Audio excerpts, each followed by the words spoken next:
Hello everyone. Welcome back to our channel again. Today, we're diving into a topic that affects us all. That is, money inflation. Don't worry, we'll break it down into easy terms with examples you can relate to. First things first, what is inflation?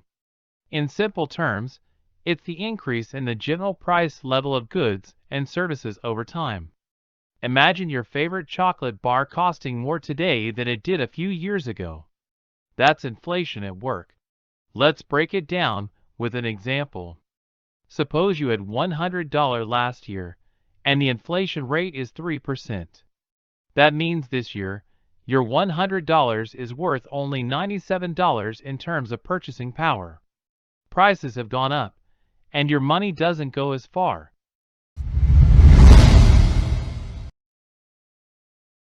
What happens when there's too much inflation? Well, imagine prices skyrocketing.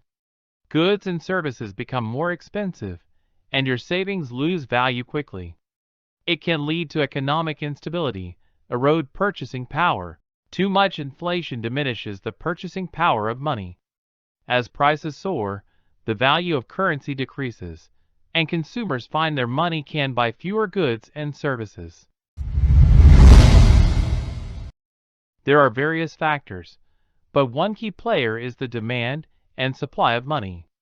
If the money supply grows faster than the production of goods and services, inflation tends to occur.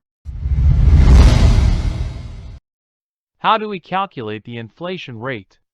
It's quite simple. You take the current consumer price index, CPI, and subtract the previous year's CPI. Divide that result by the previous year's CPI and multiply by 100. Voila! You've got your inflation rate. Is inflation good or bad? Well, it's a bit of both. A moderate level of inflation is considered normal and even beneficial for economic growth. It encourages spending and investment. However, when it's too high or too low, that's when problems arise. And there you have it, a crash course on money inflation. It's a complex topic, but understanding its basics can help you navigate the economic landscape. Remember, keeping an eye on inflation is essential for making informed financial decisions. If you found this video helpful, give it a thumbs up, subscribe for more content, and let us know in the comments if you have any questions or topics you'd like us to cover. Until next time, stay curious.